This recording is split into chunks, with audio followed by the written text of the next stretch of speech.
नमस्कार शेतकरी बंधूंनो, मी ज्ञानेश्वर चिकणे. आज आहे 23 फेब्रुवारी 2025.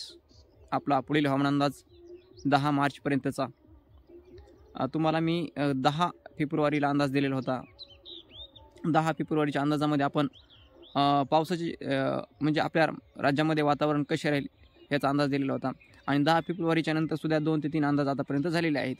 यामध्ये सुद्धा आपण बऱ्याच जिल्ह्यामध्ये एकूण जर पाहिलं फक्त आपण तर आपल्या महाराष्ट्राच्या दक्षिणी साईडले जे जिल्हे आहेत आता त्याच जिल्ह्यामध्ये फक्त ढगाळ वातावरण व शिंतोडे फक्त थेंबट पडतील एखाद्या ते गावामध्ये, जिल्ह्यातून एखाद्या गावामध्ये अशा पद्धतीचा पाऊस येऊ शकतो. फक्त असेच आपण अंदाज दिलेला होता 10 तारखेपासून तर आतापर्यंतचा. म्हणजे त्या अंदाजामध्ये तेच आणि तेच जिल्हे अगदी तसेच वातावरण आहे. मित्रांनो, कुठेही पावसाची शक्यता नाही. तुम्हाला त्या इमेजमध्ये दाखवून दिली जातील की कशा प्रकारे ढग आली होती. आणि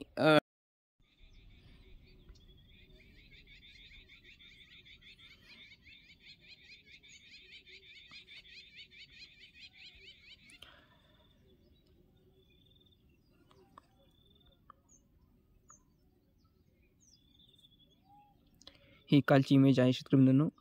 आपण 10 फेब्रुवारी रोजी अंदाज दिलेला होता.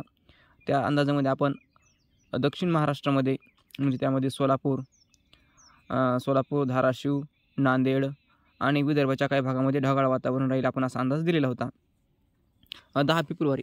10 फेब्रुवारीच्या नंतर फक्त ढगाळ वातावरण आणि त्यामध्ये पावसाची शक्यता जर आपण सांगितली, पावसाची शक्यता आपण एखादं तुरळक म्हणजे जिल्ह्यातून एखाद्या ठिकाणी गावामध्येच थेंबट पडल्यासारखा पाऊस पडण्याची शक्यता, अशा पद्धतीचा आपण पाऊस सांगितलेला होता.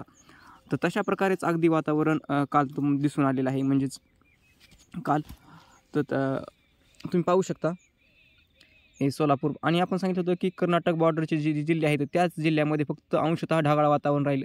आणि इतरत्र सर्वत्र म्हणजेच उत्तर महाराष्ट्र, मध्य महाराष्ट्र, मराठवाड्याच्या काही जिल्ह्यामध्ये सुद्धा आकाश तिथं पावसाची शक्यता नाही. आकाश त्याच्यामध्ये ढगाळ वातावरणसुद्धा कमी राहील. क्वचित ढगाळ दिसलं तर क्वचित ढगाळ वातावरण दिसेल किंवा ढगाळ वातावरणसुद्धा नसेल असा अंदाज आपण दिलेला होता 10 फेब्रुवारी. 10 फेब्रुवारीच्या नंतर पण आपण असे अंदाज दिले होते की तिथे पावसाची शक्यता नाही. आणि अगदी त्याचप्रमाणे वातावरण झालेलं आहे. तुम्ही पाहू शकता विजयपूर कर्नाटकचा बॉर्डर लगेच भागामध्ये पहा तुम्ही कालची इमेजही इथे इथे ढग आलेले दिसून येत आहेत. आणि ही कर्नाटक बॉर्डर कर्नाटकमध्ये ढग येते, कर्नाटकमध्ये ते बी साधारण ढग येते.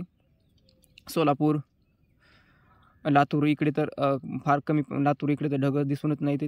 म्हणजे हे जर पाहिलं आपण तर हवेच्या वेगाने ढग इकडे सरकारी हवेनुसार ढग जे असतात 100-50 किलोमीटर अंतरावर इकडे तिकडे सरकू शकतात. म्हणजे आपण सांगितलं होतं की फक्त बॉर्डर लाईनमध्येच त्याचप्रमाणे. आणि विदर्भामध्ये आपण सांगितलं होतं, इकडं तर अमरावती विभागामध्ये कोरडा सांगितलेला होता आपण अंदाज दिलेला होता.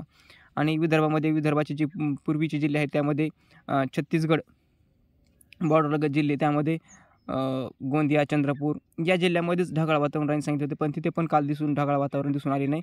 पण हे छत्तीसगडचा जो भाग आहे त्यामध्ये गोंदिया या भागामध्ये ढगाळ वातावरण दिसून येते. पाहू शकता तुम्ही फार कमी ढगाळ वातावरण आहे पण. आणि हे ढगाळ वातावरण आहे पण हे विदर्भाच्या सुद्धा लांब म्हणजे जवळपास 100-150 किलोमीटर अंतरावर ढगाळ वातावरण. हे हवेच्या वेगामुळे काय होतं की ढग इथलचा ढग इथं जाऊ शकतो किंवा इथलचे ढग इथे येऊ शकतात चंद्रपूर इतकं. म्हणजे एवढं हवेच्या वेगावर असतं हे सर्व हे. तर अशा प्रकारे वातावरण आहे. आणि आपण अंदाज तसे 2 ते 3 अंदाज दिलेले होते की त्या 10 फेब्रुवारीच्या नंतर की पावसाची शक्यता नाही, फक्त ढगाळ वातावरण. आणि आपण त्याच जिल्ह्यामध्ये कुठलाही बदल केलेला नव्हता की त्या जिल्ह्यामध्येच फक्त ढगाळ वातावरण. इथं तर म्हणजे आपल्याला कमेंटसुद्धा आले नाशिक विभागामधून, अमरावती विभागामधून. तिथलच्या शेतकऱ्यांना आपण सांगितलं होतं की पाऊस नाही, तुम्हाला ढगाळ वातावरणसुद्धा देखील राहणार नाही, अशा पद्धतीचा आपण अंदाज दिलेला होता. आता पुढील अंदाज जर पाहितला आपण तर ढग जे आहेत आपल्या महाराष्ट्रामध्ये एकदम क्लिअर वातावरण आहे. जे बरेच म्हणजे जवळपास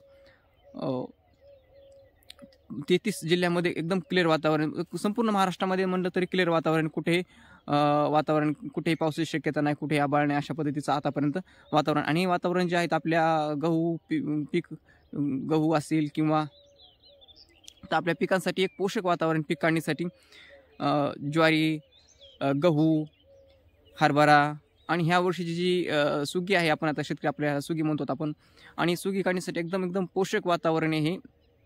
ह्या वातावरणामध्ये कुठल्या आपल्या शेतकऱ्यांची पावसापासून नुकसान होत नाही. चांगली बाब आहे की शेतकरी ह्या वर्षी जी निसर्ग आहे तो आपल्या शेतकऱ्यांची जी पिके आहेत ती आता वेळेवर म्हणजे जे आले तसे त्याचे नुकसान होत नाही. सध्या तरी 10 तारखेपर्यंत तरी नाही तर दरवर्षी धन काढलेलं येतं आणि त्यावेळेस अवकाळी पाऊस येतो आणि थोडा जरी अवकाळी पाऊस आला की त्याच्यामध्ये नुकसान होत असते.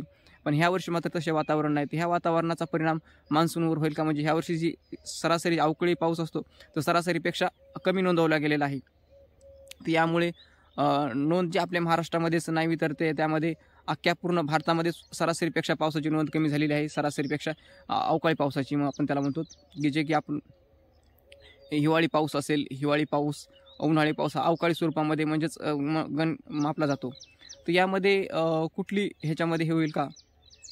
पुढे असा पाऊस जर कमी जर राहिला अवकाळी पाऊस तर मान्सूनवर परिणाम होईल का? तर मान्सूनवर सुद्धा ह्याचा कुठलाही परिणाम होणार नाही.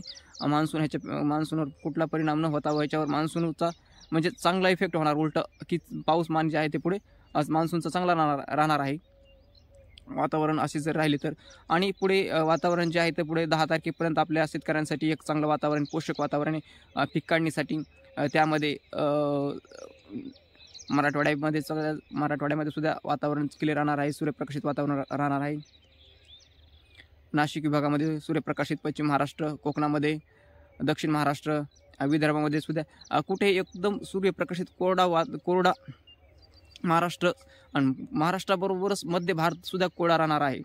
10 मार्चपर्यंत कुठेही पावसाची शक्यता नाही. कुठे लो प्रेशर येणार नाही, कमी दाब येणार नाही, काही नाही, काहीच होणार नाही. हा आपला अंदाज म्हणजे हे एकदम वातावरण मस्त पोषक वातावरण पीक काढण्यासाठी ह्या वर्षी मित्रांनो 2025चं.